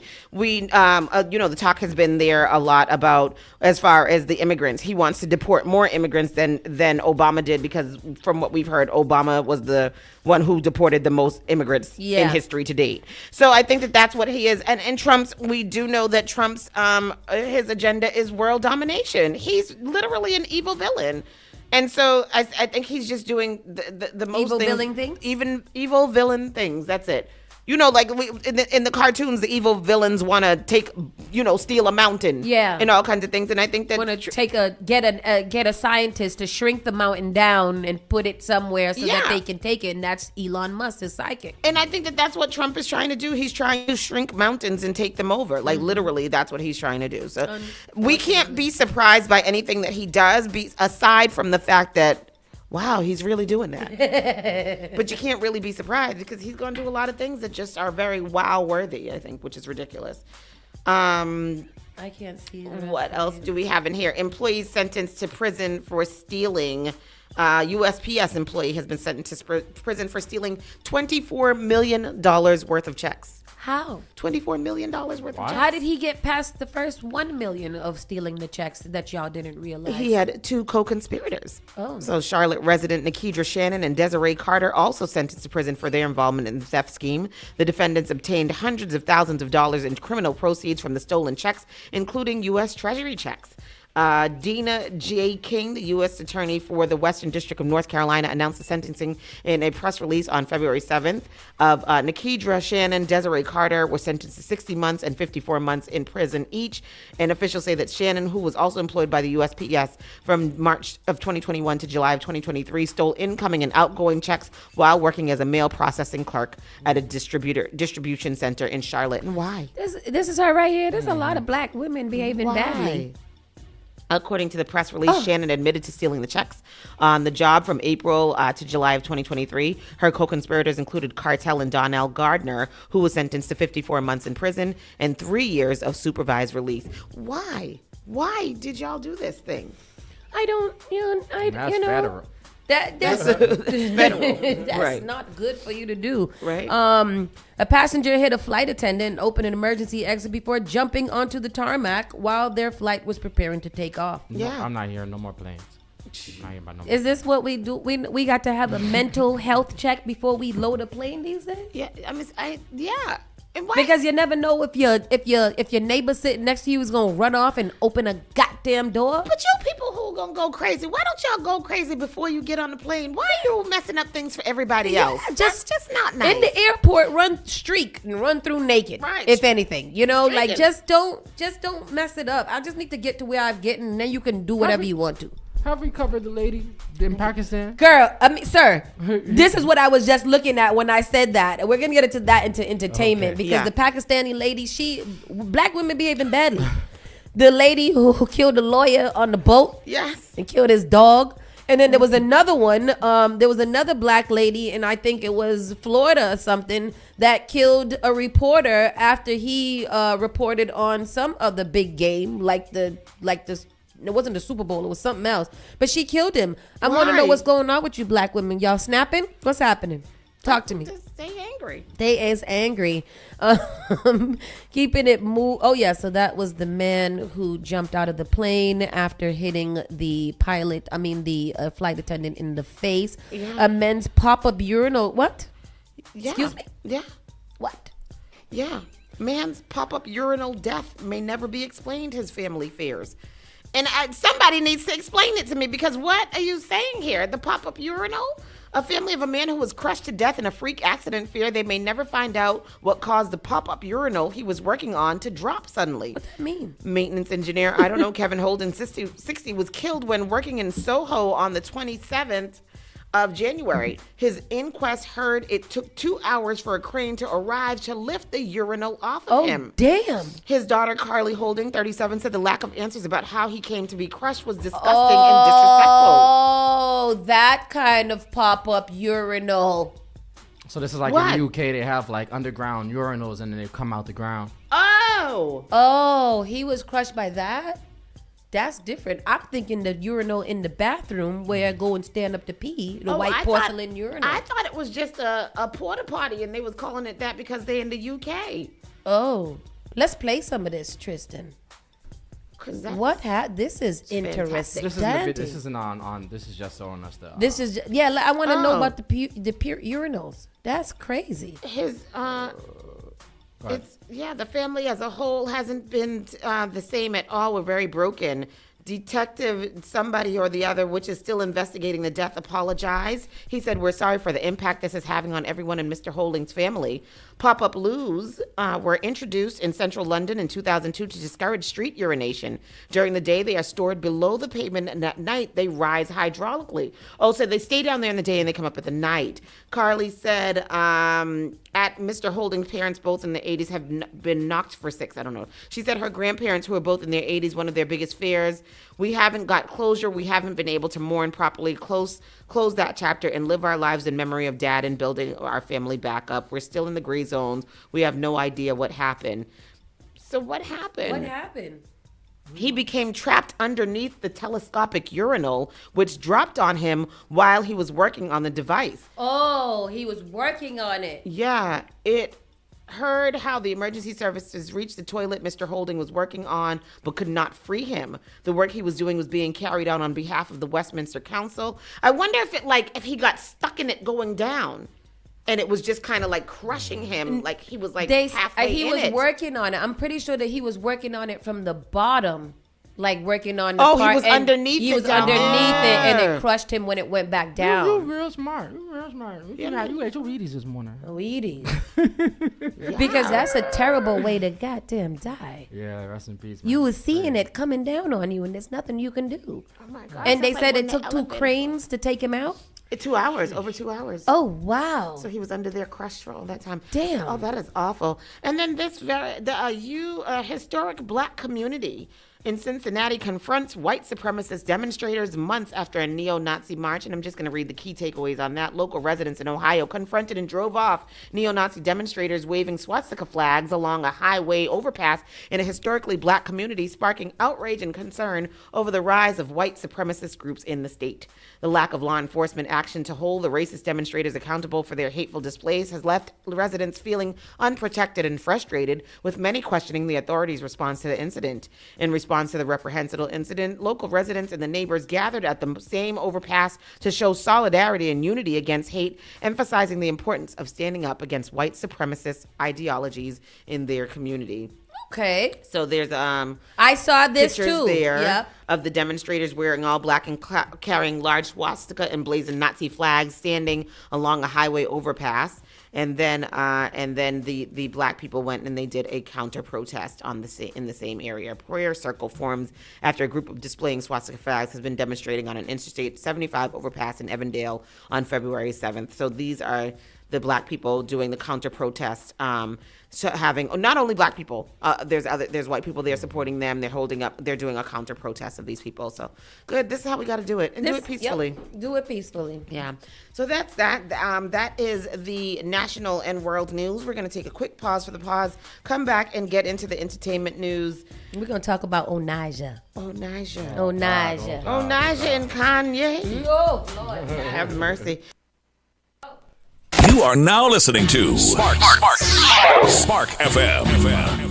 Yo, the City of Boston's Mayor Youth Summit is back. That's right, it's back. Mark your calendars, Saturday, February 22nd, 2025. Trust, you don't want to miss it. We're talking free food, dope giveaways, live performances, guest speakers, raffle prizes, and much more. Welcoming ages 14 through 19, come through to the 2025 Boston's Mayor Youth Summit taking place at the Artists for Humanity Epicenter, located at 100 West 2nd Street in South Boston, from the hours of 5 p.m. to 8 p.m. Visit boston.gov/youth-summit to snag your free ticket. But move fast, tickets are limited. See you there.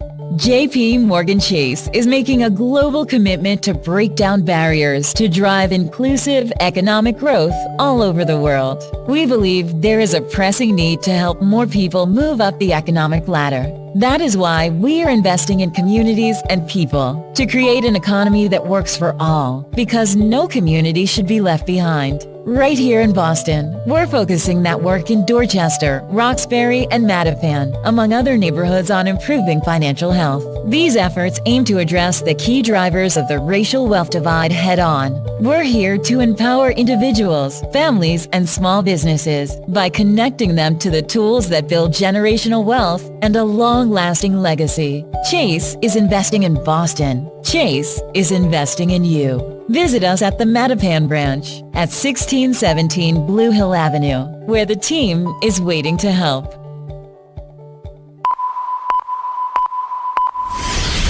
Spark FM. I know you nasty. She be touching on her own body. Igniting the airwaves. Spark FM. Said she wanna take me away. Said she wanna take me away. Join us on Facebook and Instagram. Join us on Facebook and Instagram at sparkfmonline.com. Turn us up.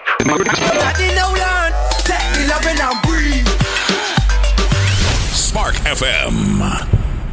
Spark FM Online, #1 for urban and Caribbean music. It's time for our entertainment news. This is where we get very entertaining. We tell you about all the fun things that have been happening over the last couple of situations. I'm trying to pull up the clip of our good friend Onaja. Okay, you got a little compilation? Yes. In the last, I don't even know, in the last couple of months or something, not in the last couple of months, in the last couple of weeks, we've been hearing a lot about Onaja.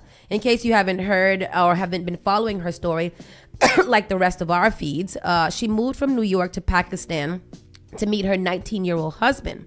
But it turns out she had catfished him. His parents then refused to let them get married, so Onaja took matters into her own hands and refused to leave the country, demanding that the Pakistani government give her public funds ranging from $2K to $100K, claiming she is a Pakistani citizen and wants to rebuild the community. The people of Pakistan have embraced her, not that she gave them a choice, and are standing right behind her. She is currently receiving mental health support from the team of Jinnah Postgraduate Medical Center and has now agreed to return home to New York.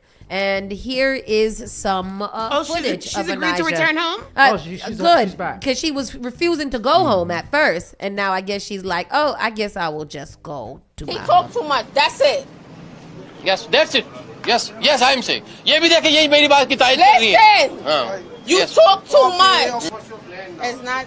Come here, good. please come here. Listen, Please. be quiet. I'm not sitting down. My plan is to reconstruct this whole country. Okay. Okay, Donald Trump. I'm asking for $100K or more. I need 20K by this week.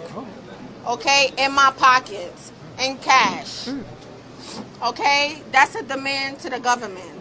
The government is gonna fix up these buildings, fix up the streets, and clean up these streets. It's ridiculous out here. I do not like it. Okay, I would love for you guys to please understand that Pakistan is in need of new buses, new cabs, new cars. Please listen to what I'm saying. My name is Onaija Ahmed. Please understand. Thank you very much. Have a nice day. अच्छा बस आप मैं इस मौके पर ये कहना चाहूँगा We are giving me land and 2,000 or more every week. You hear me? Yeah. I'm getting my Pakistani passport and Pakistani ID. I'm getting it. Do y'all agree? Y'all agree? Mind your business. What? Talk. The New York accent makes it so much I'm worse. getting one. Do you have one? Oh, you do. Oh, you do. Those are just a couple of clips from Onaija. Onaija says that people minding her business is against her religion. She wants to build up the land. She started out with 2K. She's up to about 100K now, and she has not received any money as of yet. But she received 100 Pakistan money, which was like $300. Oh, good. Good for her. So she did get 100,000. I wonder if she's going to build up the land with $300.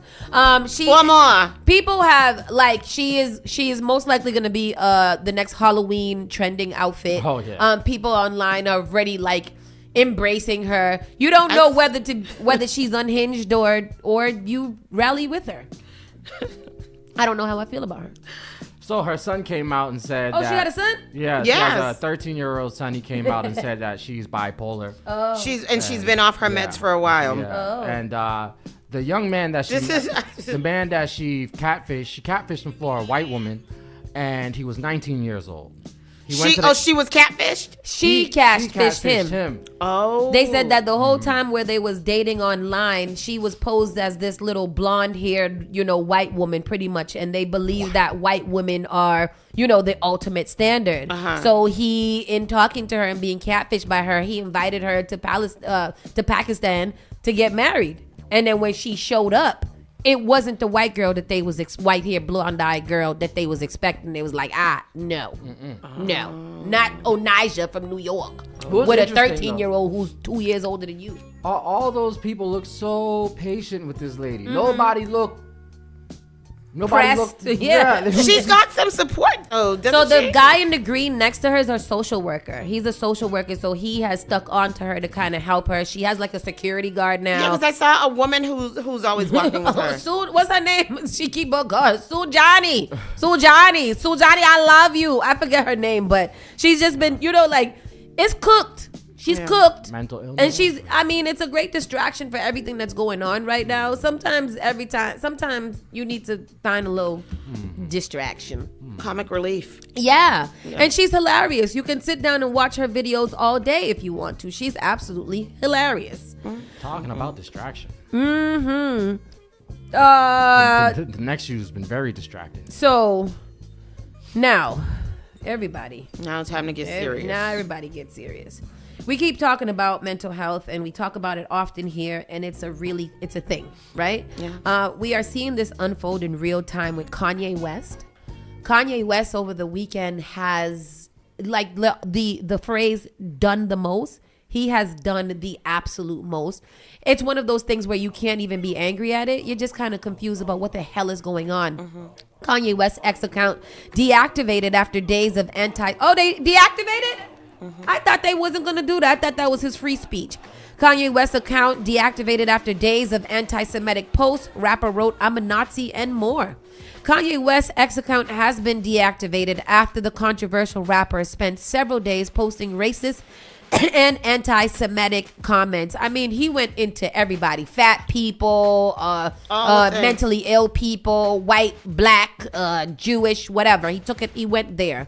From declaring I'm a Nazi to calling Hitler so fresh, West protests have widely condemned by anti-hate organizations such as the Anti-Fem, blah, blah, blah, blah, blah.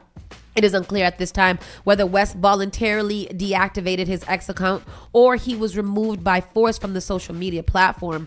His profile page now reads the account doesn't exist. In addition to racist remarks, West also spent the last several days on X defending Sean Diddy Combs and bragging that he had dominion over his wife Bianca Censori. We can't stop a deranged bigot from spewing hate-filled ignorant bile, but we can stop giving him a megaphone. Mr. Musk, Schwimmer's wrote on Mr. West. Somebody wrote on Instagram before West's account was deactivated. Kanye West has 32.7 million followers on his platform. That's twice as many people than the number of Jews in existence. His sick hate speech results in real life violence against Jews. At one during his tweet storm, West wrote he loves when Jewish people come to me and say they can't work with me. He also stated that he has never apologized for my Jew comments. This was not the first time West had posted anti-Semitic rants on X. The rapper was restricted on the social media platform back in 2022 after a post in which declared that he wanted to go DEFCON 3 on Jewish people. The 2022 rant led to widespread backlash and resulted in Adidas terminating his collaboration with West. I'm not going to get too much further into this because it's just more wordy, but Kanye literally was on a rampage. He went after the Jewish people. He went after black people. He went after the people in the Holocaust. He said that he doesn't like anybody that is fat and black, pretty much. Poor people. He resurfaced the R word and the F word. Oh yes, he said that he's definitely never getting. They're never going to take the F word against him. F word and the R word. And the R word, yeah. And the R word against him. If you guys have been following Kanye, how do you feel about this? Yeah. Yeah. If you followed him, if anybody, Sauce sent me a compilation of the twits yesterday. Pretty much the twits yesterday, and it was just so disturbing. And it was like I think I was reading for about over an hour, maybe, or an hour, the things that Kanye had said over the weekend, and I to me, it's just really, really sad. It's sad, and it looks like it's a real cry for help. And it's just sad. It's just sad. Janet, hey Janet, welcome back. Janet says, I'm still, Kanye West has lead poisoning. Yes, He's been cooked for a long time. Janet has always retained that fact. seeped into his brain now. Yeah. I feel like Kanye suffers from crazy. I don't know. It seems like every time he goes out in the public, he gets like a reaction. When he's like chilling, you don't hear anything about him. As soon as he comes out in the public, like a few days later, he goes off. Like the attention gets to him and he can't tame himself. I don't know. It's weird. He's loose in the brain. I think his brain stem is detached. I think he's internally decapitated because something about Kanye is just not right. There were rumors that there was a rumored cry for help from his wife that was posted on Twitter, but apparently she says that her Twitter was hacked. And she would never. Yeah. First of all, I was telling Tony yesterday that I really just don't understand why y'all keep thinking that woman is a human being. Yeah. I believe that she's a robot. I'm not being funny. I believe that it will come out soon that this woman was not abused or anything. She was literally just a robot following her commander's orders. Like, that's it. He's talking about dominion over a woman. He says he has dominion over his women. He referred to women as bees the whole time. He talked about the Me Too movement. Oh, yeah. And rape culture. Yeah. And then I think the most sickening part of it is his allegiance to Diddy. Now, before this happened with Diddy, wasn't him and Diddy at beef? Yeah. He went on Drink Champs. He called Diddy a big deviant. So my question is he actually, does he think that he's helping Diddy, or is he digging Diddy into a bigger hole? Because I feel like he's digging Diddy into a deeper hole on purpose. I feel like he's trolling.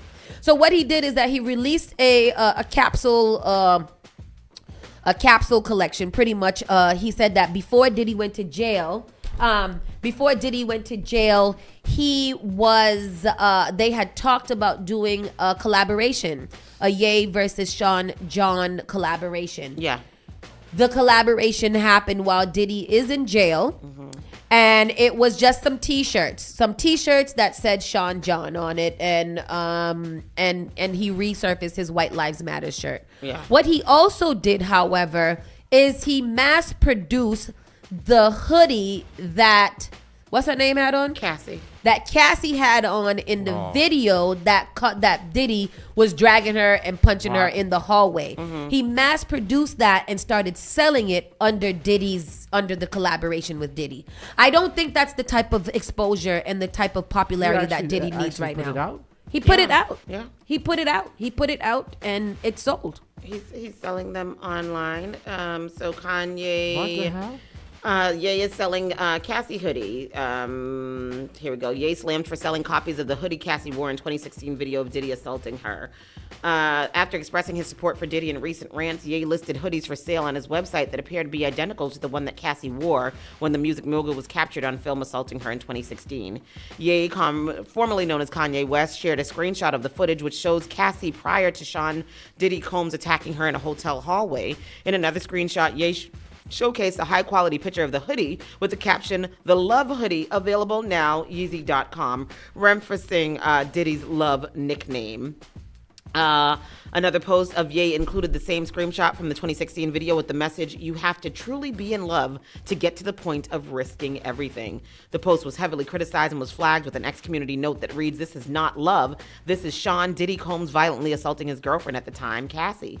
The hoodie design isn't new. It's the same as the So Help Me God hoodie that Ye allegedly released back in 2015 for the scrapped album of the same name, with the M on the front being a 13th century monogram representing the Virgin Mary. The same design was used in 2016 as the cover of Ye's song All Day. Regardless of when it was released, resurfacing and promoting the hoodie in the context of Cassie's abuse had led to backlash for Ye on social media, and there's a few people here who have made comments about it. It's just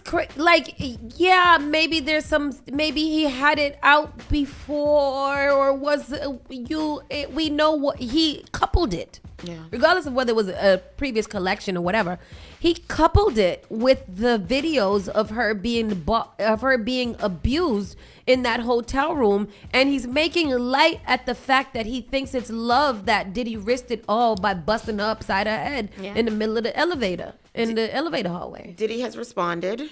Sean Diddy Combs responds to Kanye West's Free Puff campaign and clothing collab.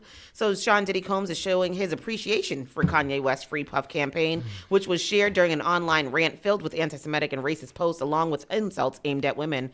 West, now legally known as Ye, spent much of Thursday night into Saturday morning rambling and rampaging on X, at one point declaring his respect for both Adolf Hitler and 55-year-old Combs, the latter of whom he is currently behind bars in New York.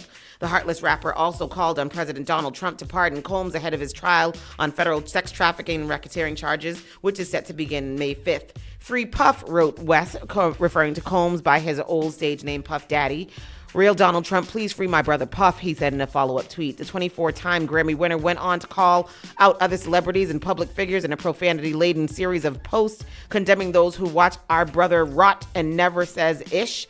Going on to describe Diddy as both an idol and a hero, West declared, "They're trying to make an example out of Puff. Me and my brother had our issues, but these white people trying to use Puff to scare N-words." The Jesus Walks rapper also announced a new Yeezy clothing line in partnership with Sean Diddy's brand, vowing to split the proceeds with the disgraced music mogul.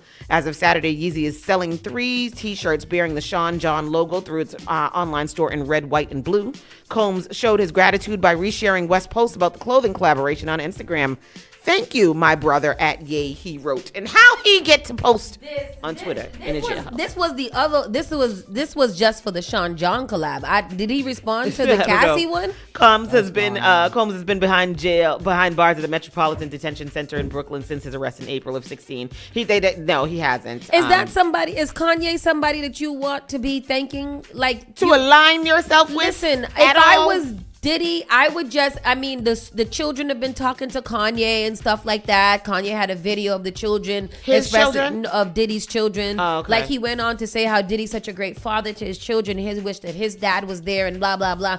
I just don't know. I really just don't know if Diddy should be responding or if any of his children should be mixed up. Because if I'm going to court based on these sexual allegations and I see that you are allowing someone or you are coddling or encouraging someone to continue to use your name in the media without shutting it down, I don't feel like Diddy's ever going to get out of jail. I think that Kanye's putting the nails in the coffin with this. Burying him. Yeah.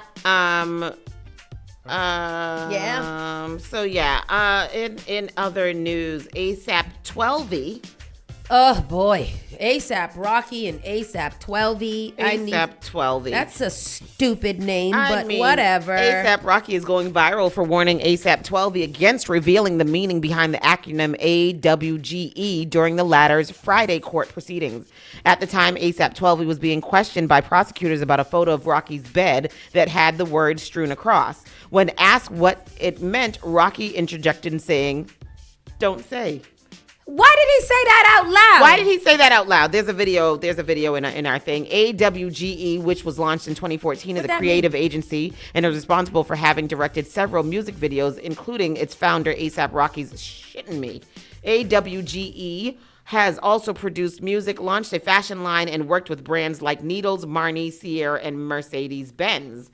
As reported, during Friday's court proceedings, ASAP Rocky's outburst led to some tension, triggering the prosecutors to appeal to the judge to force the witness to tell the truth. However, 12E only revealed that it means AWGE. When asked, I don't know if they say a word or if they say the letters. I have that. In 2021, correct?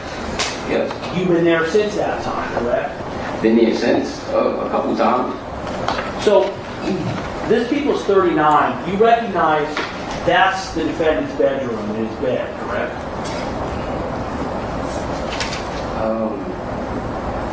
I'm not too sure, honestly, but it looks like a bed.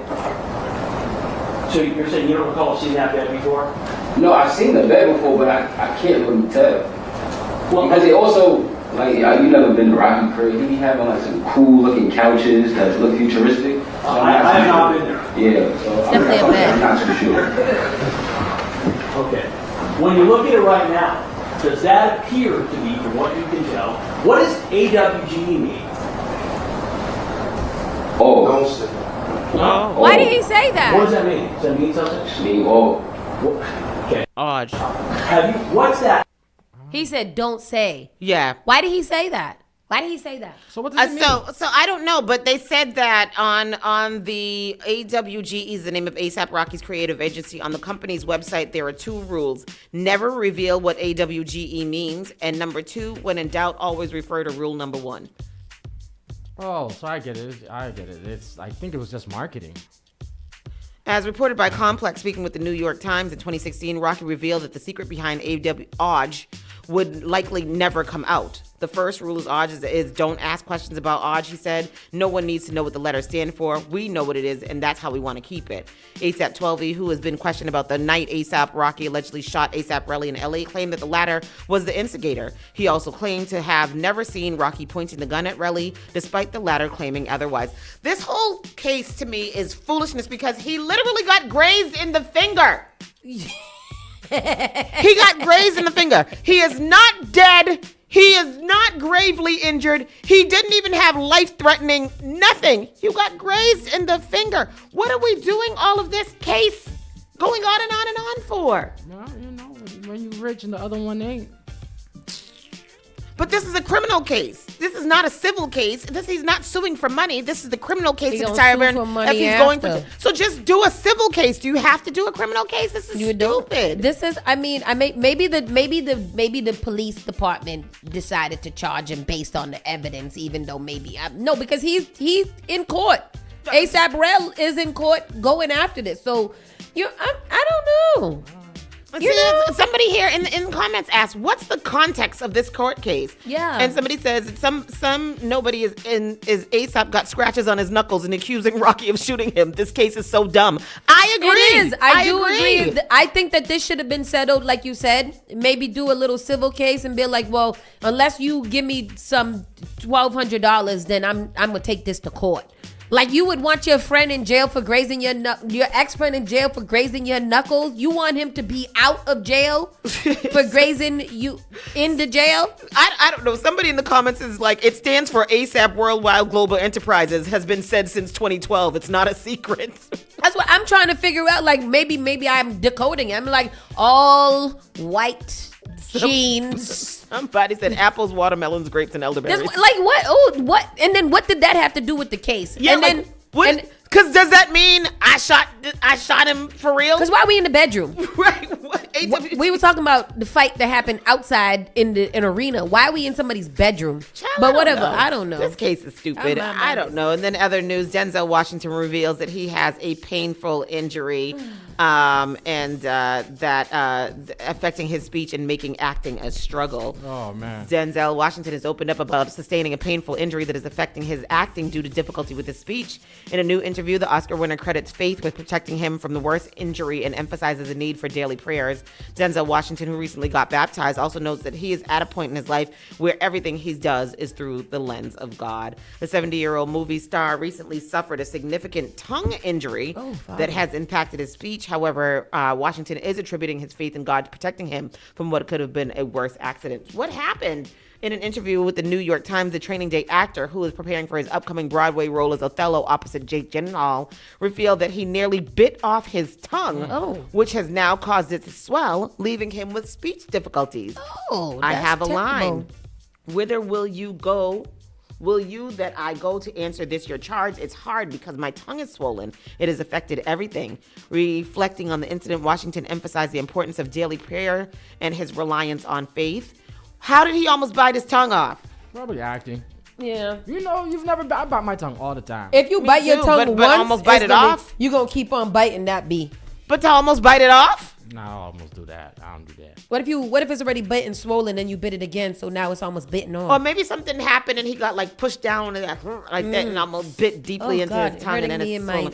You did that one time when you was a baby. Did I? Yeah, you bit through your tongue like it went through. I remember that. You were downtown with Mom and Auntie Brenda and they came home and one of them was carrying you and I was like, let me see. You stuck out tongue, you had a little bleed. Oh, I'm so cute. Poor baby. Like that. But anyhow, let's hope that Denzel Washington gets well soon and very thankful that he did not bite off his tongue. Amen. Yes, sir. That is the news. That is the news. That is the show. That is it. We are on the go. Ooh, that was rough. Bars. That was rough. Facts. It was. It's so much foolishness going on in the world. For a Monday, that was it's a lot happened this weekend. Yeah. Jesus. Yeah, he's coming. You guys do not sleep on the Lord our Father because he is literally preparing. He is watching and waiting. Yes. All right. Yeah. Right. With that said, people, we're going to slide on over to the side. We got more shows coming up for you. Make sure that you guys keep it locked right here. Spark FM Online, #1 for urban and Caribbean music. Yeah. You're listening to Saucy and Friends in the morning with Miss Hot Sauce, Miss Tony, and Rockstone Triz. Boston's new